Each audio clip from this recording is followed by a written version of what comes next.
ناظرین، آج ہم آپ کو ایک ایسا واقعہ سنانے جا رہے ہیں جو بہت ہی خوبصورت ہے، دلچسپ ہے، حیران کن ہے اور پریشان کن بھی ہے، اور بہت ہی خوبصورت یہ واقعہ ہے۔ ایک انتہا قسم کی بدکار عورت کا ہے اور ایک اللہ کے ولی کا۔ اس واقعے کو جاننے کے لیے آخر تک ہمارے ساتھ رہیے گا۔ بسم اللہ الرحمن الرحیم۔ السلام علیکم ورحمۃ اللہ وبرکاتہ۔ کہتے ہیں ایک گاؤں میں ایک زانی عورت، انتہا قسم کی بدکار عورت رہتی تھی۔ اللہ تعالیٰ نے اس کو حسن و جمال بھی انتہا قسم کا دیا ہوا تھا۔ اس عورت کے پورے علاقے میں چرچے تھے۔ جس آدمی کے ساتھ بدکاری کرتی اس سے بہت ساری رقم وصول کرتی، اور یہ بہت زیادہ مالدار ہو چکی تھی۔ اس نے اپنے لیے ایک بہت ہی عمدہ قسم کا محل تیار کروایا اور اس محل میں ایک بڑا سا اسٹیج بنوایا، اور وہ بن سور کر شہزادیوں کی طرح اس اسٹیج پر بیٹھتی، اور ہر مرد کے ساتھ اس کے ناجائز تعلقات تھے، اور یہ ناجائز تعلقات بہت زیادہ بڑھ گئے تھے۔ ایک دفعہ وہ اپنے گھر کا دروازہ کھول کر سامنے اسٹیج پر بیٹھی ہوئی تھی کہ سامنے سے کسی بستی کا ایک اللہ کا نیک بندہ گزرا۔ وہ بہت ہی نیک عبادت گزار تھا۔ اس اللہ والے کی اچانک نظر اس بدکار عورت پر پڑی۔ جب اس اللہ کے بندے نے اس بدکار عورت کو دیکھا تو وہ اس کے حسن کو دیکھتا ہی رہ گیا۔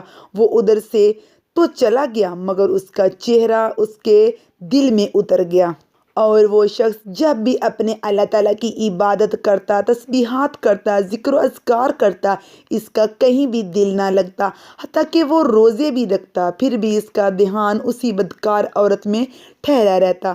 یہاں تک کہ اس نے اپنے آپ کو بہت اذیت دی، تکلیف دی، کئی دن اپنے آپ کو بھوکا پیاسا رکھا، پھر بھی اس بدکار عورت کا خیال دل سے نہ نکال سکا۔ اس نے ہر ممکن کوشش کی کہ اس عورت کا خیال دل سے نکل جائے۔ ہر کوشش کے بعد اب اس نے سوچا کہ میں اس عورت کے پاس جاتا ہوں۔ اس اللہ والے کے پاس جو کچھ سامان تھا چھوٹا موٹا اس نے بیچ کر اتنے پیسے جمع کیے تاکہ وہ اس عورت کے پاس جا سکے۔ اب اس اللہ والے نے اس عورت کے پاس جا کر اس کو سب پیسے دیے، اور وہ اس بدکردار عورت کے پاس جا کر بیٹھ گیا اور باتیں کرنے لگا۔ باتوں کے دوران اس اللہ والے کے دل میں خیال آیا کہ میں نے اتنے سال عبادت میں گزارے ہیں، اور آج اللہ تعالیٰ مجھے اس بدکردار عورت کے ساتھ باتیں کرتے ہوئے یہ دیکھ رہے ہوں گے۔ یہ خیال آتے ہی اس کے دل میں بہت زیادہ درد اٹھا اور اس پہ کپکپاہی طاری ہو گئی، اور وہ خوف سے کانپنے لگا۔ جب اس کا یہ حال اس بدکردار عورت نے دیکھا تو اس نے پوچھا کہ آپ کیوں کانپ رہے ہیں؟ آپ کے چہرے پر پسینہ آیا ہوا ہے، آپ کا رنگ زرد کیوں پڑ رہا ہے؟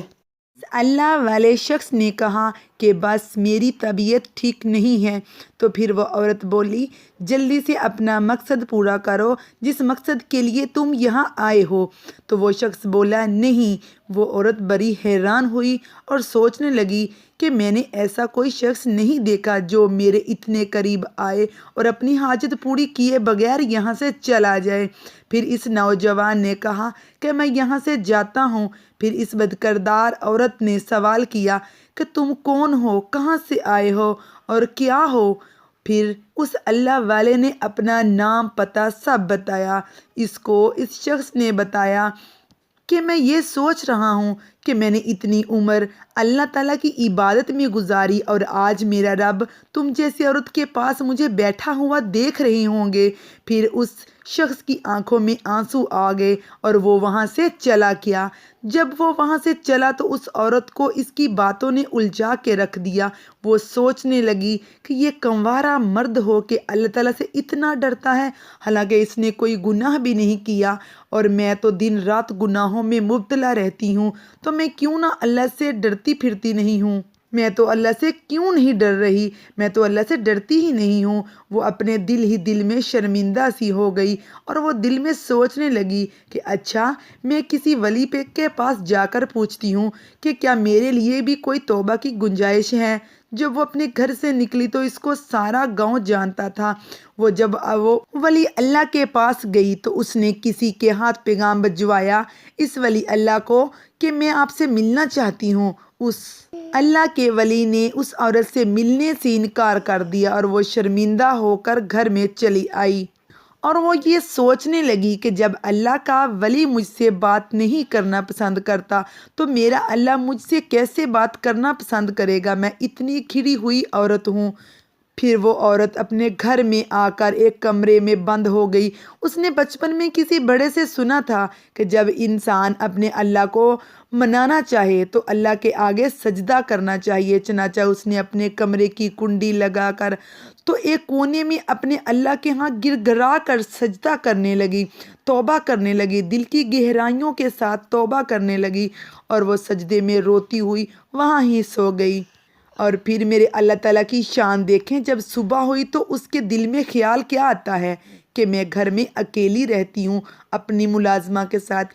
اس نے سوچا اگر میں نیت کر لیتی ہوں تو جتنے لوگوں نے میرے ساتھ بدکاری کی ہے وہ مجھے رہنے نہیں دیں گے، اس سے بہتر ہے میں اس جگہ کو چھوڑ کر کہیں دور چلی جاتی ہوں۔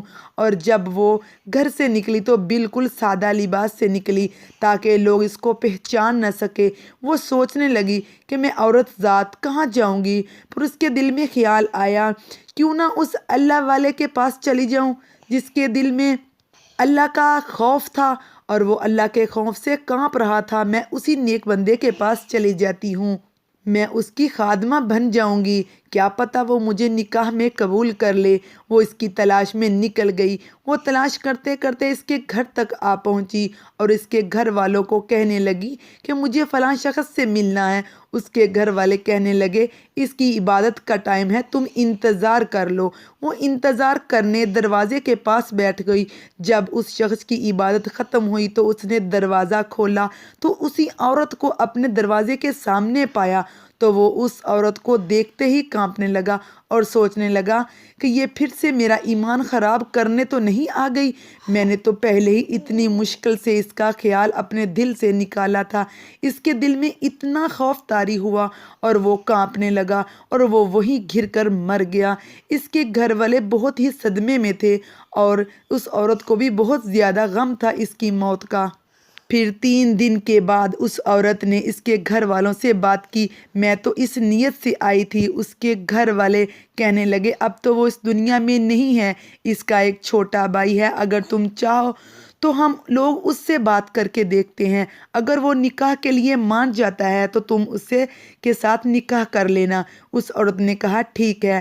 اس کے بھائی نے کہا ٹھیک ہے، اگر یہ ایسی عورت رہی ہے تو پھر اس نے سچے دل سے توبہ کر لی ہے تو میں اس کو اس کے ساتھ نکاح کرنے کے لیے تیار ہوں، کیونکہ اللہ تعالیٰ معاف کرنے والا ہے۔ جب اللہ اپنے بندے کو معاف کر سکتا ہے تو انسان کیا چیز ہے۔ پھر اس نے اس عورت کے ساتھ نکاح کیا۔ پھر اللہ تعالیٰ نے اس عورت کو 7 بیٹے عطا فرمائے اور ان 7 بیٹوں کو اللہ تعالیٰ نے اپنے خاص بندوں میں شامل کیا۔ اس واقعے کو اینڈ تک دیکھ پڑھنے کا شکریہ۔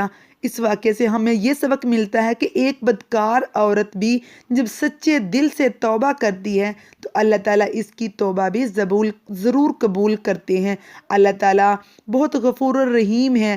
امید ہے آپ کو آج کا واقعہ بھی بہت اچھا لگا ہوگا۔ اس واقعے کو آگے دوستوں تک شیئر کیجیے گا۔ آپ کی ایک شیئر کرنے کی وجہ سے کوئی انسان توبہ کرنے پر مجبور ہو سکتا ہے۔ اللہ حافظ۔